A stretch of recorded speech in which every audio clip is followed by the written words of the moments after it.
Hey everybody, today I'm talking about Hadrian's Wall, which is a 1 to 6 player flip and write style board game designed by Bobby Hill and published by Renegade Games Studios. This one came out in 2021 to quite a lot of success. So the roll and write genre is something I tend to enjoy, or the flip and write, whatever you want to call it. And this one has certainly taken that genre to a whole new level, as this one is quite involved, which you can see here from the player sheet that you'll be playing with each game. So in this game, in fact, you actually have 2 player sheets. So one of which is kind of representing your fortifications and the points you're going to get, and one of which is going to be your kind of civilization and upgrades and different kind of mitigation tools that you can use throughout the game. Additionally, the setup is each player is going to have one of these boards that look like this, which shows the level of threats that you're going to get each round depending on the difficulty you select. So let's just say I chose to play on the easy mode. That means that in the first round only 1 picked invasion is going to happen. In the second round there's going to be 2, in the third there's going to be 3, and so on. Whereas if I chose that hard mode, then straight from the get-go we're going to start getting 3 invasions and then 5 invasions all the way up to a massive 12, which is going to be quite significantly different depending on that difficulty you choose. Each player is going to have their own individual set of cards that look like this on the back. And there's also going to be a communal deck here of these event cards. Now, much different to a lot of other roll and write games or flip and write games, this one actually has physical resources in the form of these meeples and these stones here, which are just your generic resource. But let's show you how the game works and how it functions. So I suppose we should start with how you actually win the game. You're going to win the game by acquiring victory points, and you're going to do that through a number of different means. So the first 3 are very similar, where you're just climbing up these tracks as far as you can. We've got the renown track, the piety track, the valor track, and the discipline track. And of course there's a bunch of synergies with all the other stuff and how that links back to these tracks, but you're going to simply get amount of points depending on how far you get up. Another one is through the path cards, which we'll explain shortly, which are kind of end game objectives. And the other one is going to be potential negative points for disdain. And what that means is that for the amount of Picts that manage to slip past your fortifications and invade your town, you will suffer a number of negative points. So think of it as something like corruption in a game like Lords of Waterdeep. You know, the more you get, the worse it becomes on this sliding scale here. So if I only let 1 through, I'm only going to lose 1 point at the end of the game. But if I let a massive 9 through, I'm going to lose a huge 22 points.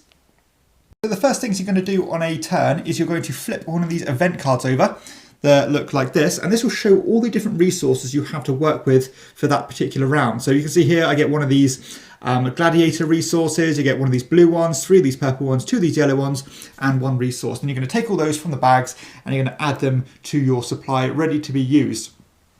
And that's going to happen to all the other players. Then what you're going to do is you're going to draw 2 from your personal deck that look like this. And you're going to select one of them to be put behind your little board here as endgame objectives. So let's just say I chose this defender card because I think I've got a realistic prospect of completing wall sections, which is this part of the board here. And I would slip that under my player board like so, meaning that's something I'm trying to aim towards by the end of the game. You know, if I complete 3 whole sections, I'll get another 3 victory points, and if I only complete 1, I'll get 1 victory point. Now the other card will give me additional resources to the bottom left here, so I'll get another blue meeple and a resource. Now these cards are also useful not only for myself but for other players, because there are other actions on the board you can take which the other information will affect, such as this Tetris shape here or this resource logo down here, which we'll touch on shortly. So let's quickly talk about all the different areas on the actual player sheet here. I'm not going to go into tremendous detail, and as you can see here, this is actually what it's going to look like at the end of a game rather than at the start, so I've actually ticked these off already. So you're going to start here with the cohorts. These are going to be basically your first barrier of defense, because at the end of each round you're going to flip over a number of cards from this deck here, which will show where the Picts will invade. So this one will say that it's going down the middle, and as I said earlier, the higher you get on the track and the more rounds you get through, and more Picts are going to start to invade. But for every one of these symbols, I'm going to have to try and tick off one of these boxes here, because that will defend one of those invasions. So you've got the left cohort, the middle cohort, and the right cohort, and you really don't know what they're going to come through. But if you choose to spread it more evenly, then you're going to have a better chance of defending. But if you go through all in kind of one area, then you've got the chances to get these other unlocks. And much like many other roll and write style games or flip and write style games, the more you tick things off, you're kind of creating synergies and domino effects where you start collecting more resources and ticking other boxes off, all for that combo fun. So you've got the mining and forest action here, where you can start ticking things off from left to right, and you can start getting resources or upgrading your resource production, because in addition to all the other resources you'd get, you'll start generating resources based on this resource production bit here, where you'll get a number of these bricks equal to the amount of things you've ticked off here. You can also upgrade these buildings and stuff, where you can get more like yellow meeples and blue meeples, and even get things up, climbing up the other victory point tracks. But in order to do all these things, you have to be at a certain level of kind of infrastructure, which is ticking along this fort here. So you can see here, I'll start from the left to the right, and when I get to these flags, I can start unlocking these buildings, which will cost me additional workers and things, and let me climb other tracks. You've got the sippy here, which is simply taking things off left to right and potentially getting these shields, which you'll add to your cohorts. I'm getting yellow meeples.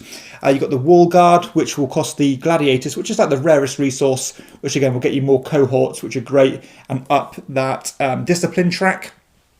And as you can see here, these the fort, the wall, and the sippy are linked to each other by these chains, meaning that you cannot unlock a certain spot unless the ones below it are unlocked. So, for example, I could not unlock this sippy here without ticking up to this one here, because it is chained to that particular thing. So you do have to really build from left to right. As I said before, you've got all the main victory tracks here where you're going to collect meeples as you go along the way. When you reach level 15 here, which is not easy to achieve, you can unlock these landmarks, which will get you more further up those tracks, but will cost you more resources. You've got this little bit down here, which is where the picks go through, which kind of tracks how many negative points you're going to get at the end of the game. And that's pretty much that whole sheet there. The second sheet, which is where you're going to be developing your civilization, is works off the back of these 5 different tracks here. The traders, the performers, the priests, the appiatoras, and the patricians. And you're going to be spending yellow meeples in order to start from left to right, getting bonuses along the way. And when you get to these certain checkpoints, you can start unlocking other buildings, such as these precincts here, which you have to spend a blue and a yellow meeple, or potentially more than that, in order to go up those tracks and get more resource production, more resources. And these ones here, the markets, you are basically trying to collect these different numbers of luxury goods here, and the more different ones you collect, the more points you're going to get, because the first, second and third unique one will get you up that renown track, but the 4th and 5th one will get you 2 up, and the 6th different one is going to get you 3 up, which is quite a good swing of points. But you can only ever use the goods of your neighbours, so you can't actually just use your own. You have to use the other players, and you have to give them a resource to do that. You've got the performers here, which will simply let you kind of go up one of the other tracks, and by going on, how far you're up the track here, costing you resources and things, and getting you other goodness. But whenever you see these hashtags here, it means you can only use that ability once per year, which is essentially once per round. So that's why I've written the numbers in those boxes rather than just a simple tick, just to show you that you already used it. You've got the gladiator arena here, where you can choose to spend meeples in order to train gladiators, and then you're basically going to do this kind of pushy luck mechanism by flipping over things in this deck here, because you can see they've got the gladiator symbol. And if you survive by not filling in all the boxes that you've circled, then you'll gain an amount of valor points, piety points. It's renown points. But if you die, then you'll gain a number of piety points, but those gladiators will never come back alive again. And you can see all these different actions depend on how far you get on these tracks here, because you need to reach a certain checkpoint. You've got the priests, which will let you climb up the piety track in different ways, such as trading in any workers and things.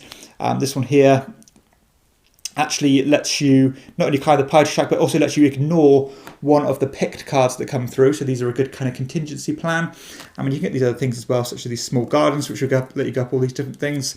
And you've got the appiatoras, which means you can actually convert the disdain that comes from the picks slipping through. You can convert them into positives by not having to suffer those negative points by spending these resources. And again, you can only do that once per year. So that's another good mitigation tool there.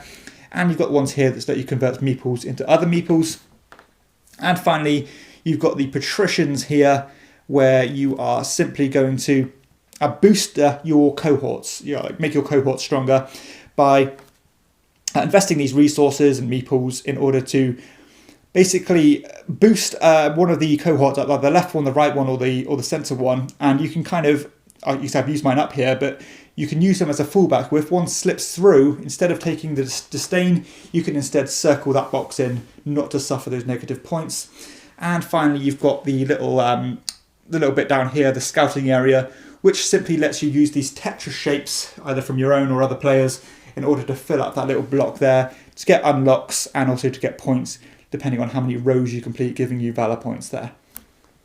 So once each player is completely exhausted of resources, you're going to go into the next phase again, where you flip over those picked cards in order to see where they attack and how many attack. Hopefully you can rebound that attack, and then you're going to go on to the next round, where again you'll draw another 2 cards, keep one for resources and put another behind for objectives, giving you new things to aim towards. And at the end of the 6th round, the player with the most victory points, based on, again, how far you're up on these tracks, the objectives, disdain will be your final tally, and the player with the most points will be the winner.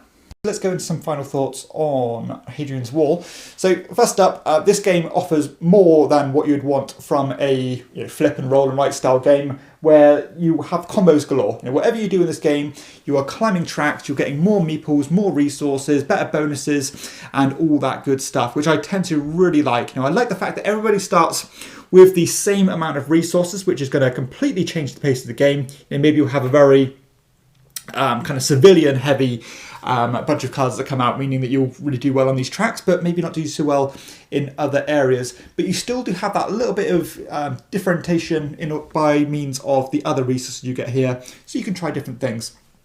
And the game does strike a really good balance of being able to achieve a lot, but not being able to achieve too much. And I think that's very important, because it keeps you interested and keeps you wanting to come back for more. So you can see here, I've done pretty well on my fortification here. I've done really well on the patricians part, where I've pretty much maxed everything out. But because of that, I've not really dabbled with the appiatoras. I've not really dabbled with the priests. So I've got that whole new part of the game I've yet to explore. And depending on the meeples that come out, and maybe the order of the cards that come out, is going to really change the feel of the game. Because I like the way that your endgame objectives develop as the game plays on. So straight from the get-go, I might think, I'm pretty sure I can build up my wall sections. Therefore, I'll get this from down here and take the other card of the resources and build towards that. Where maybe, I wasn't so confident I could build these large buildings. But maybe this card comes out later, and then you've already built those large buildings, meaning that you've already got those points in the bag. So that flow of the game does change each time you play it, simply because of the variation of the resources and of the objective cards. The game also does a fantastic job of making you feel intelligent, because you all start with the same resources and you think, I can't really achieve too much with these resources. But before you know it, when you start using them up, you start gathering more resources, meaning that you can unlock more things and more things. And, we start with a simple bunch of, we've got 6, 7, 8 resources there, and maybe up to 10 or so with your personal card. You are just getting more and more as you go through your turn, and you can end up with a whole different bunch of resources than what you started with, and create some really cool, powerful chains, and just, creating opportunities that you didn't even think you were going to create. And so that's really satisfying and fun when you pull that off. I also really like this tension, and it's almost like, I suppose it's randomness really, of these picked attacks, because normally I like deterministic games. I like things that you can work out quite, be quite calculated about things. This one, yes, you can take a more balanced approach and try to fortify all the different things equally, but just luck of the draw, you could have a bunch of cards attacking to the right and you didn't fortify the right too much, and therefore they're going to slip through. But that adds a kind of a level of excitement to the game, which actually works for it rather than against it, which I do like quite a lot. And the game does make a great effort of you being able to mitigate that through these other tools, again, such as these card eliminator bonuses, or the appiatora's ability here, by being able to get rid of that disdain. So you have got those tools in your toolbox in order to overcome that randomness, which I think is a really good touch. The choices in this game are plentiful. There's so much you want to do, and you've only got so many resources to do it. You really need to fortify your things here, because you can get a lot of upgrades and things as you do so. But at the same time, you might be wanting to do all of this other stuff as well. Everything is inviting and you want to dabble in everything, but doing so, you're not going to be able to do that. And I think this game, time and time again, you're going to fall into that same pitfall where you kind of bite off more than you can chew. Like here, for example, I've only ticked off a couple of these boxes, not really invested in these, whereas if I maybe try to tunnel vision my efforts into one of these, I might have been able to achieve more and to kind of do a bit of a deeper dive into these particular regions rather than just scratch the surface. But it does kind of pull you in different directions, and you really do want to do everything. I need to build up my fort, but I need to build up my cohorts. I need to get these, I need to get the civilians to climb the tracks because I need to climb the tracks to do these things. And there's only so much time you have to do these things. So yeah, it does a really good job of, dangling that carrot in front of you for all the different fields of expertise here. The efficiency puzzle of the resource management is extremely strong, and you'll find yourself making many mistakes and sometimes making great choices because maybe you might need a blue worker because you want to get to that next area on the fort, but you only have a blue one left, or a blue and a yellow one left. And you might think, I'm going to use this yellow one in order to climb this track here, which will get me a blue one, which will let me do this, which will get me this, which will get me this. And playing those things in the right order is very important to get more mileage out of your turns.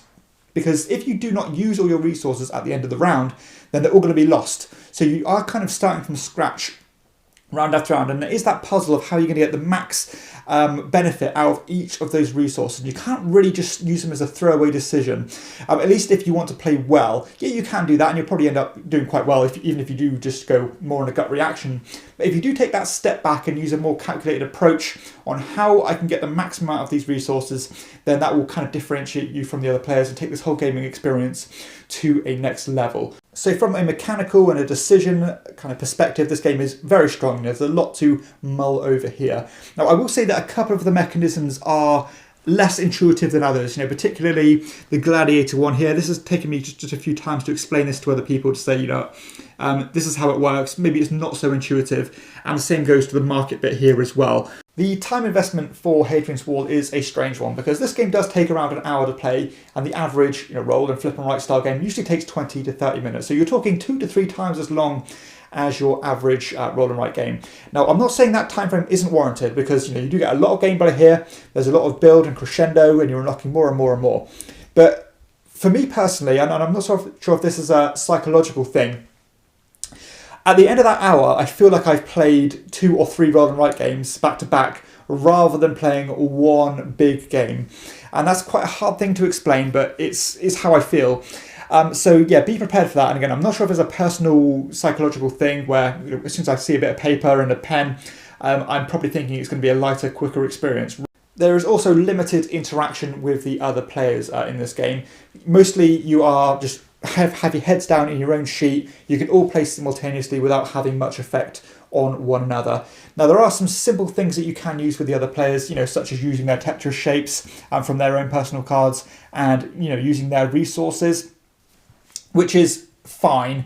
It doesn't really add any different feel to the game. You're not really interacting with that players. You might give them the odd resource, but it really does feel like you are playing your own solitaire game rather than interacting with the other players. And of course, so final thoughts on Hadrian's Wall. So I think straight up, this is probably my favourite roll and write game that I've ever played. Now, I haven't played a tremendous amount of them. I've played a few and I've had some really good ones.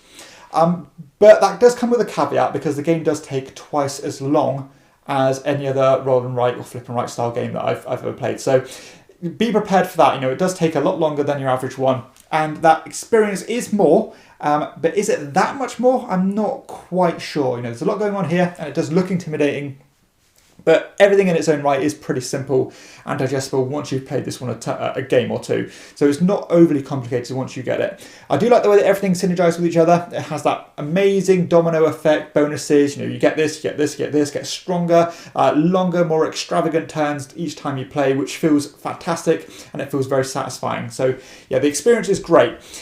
The card system I think is fantastic as well as you're building up your goals as the game goes on. That's really good. And I even like that invading picked system where you have to mitigate that risk and even overcome that negative point by investing in other things on the sheet. All very well executed.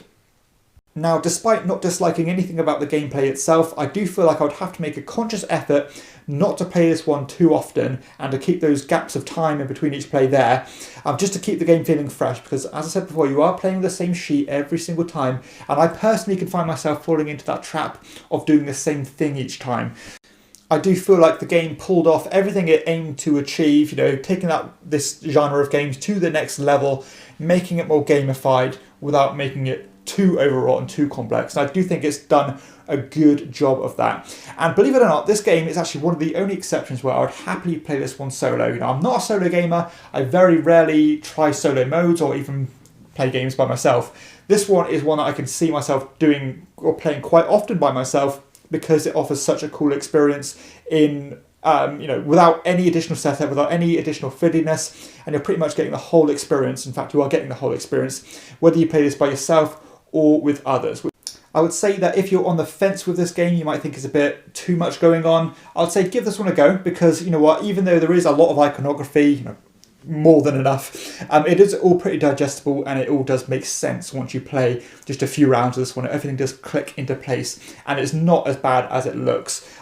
Production and things is all way up to scratch, as you'd expect from Renegade. Artwork is great, production's good, even though this one is a bit more of a table hog than your average, paper-driven game. But the gameplay itself is very strong, offers all that great comborific enjoyment, more so than probably any game out there, and it's been a hit for me, and it will continue to be for some time. So this one is going to get my shield of quality. Really enjoying Hadrian's Wall at the moment.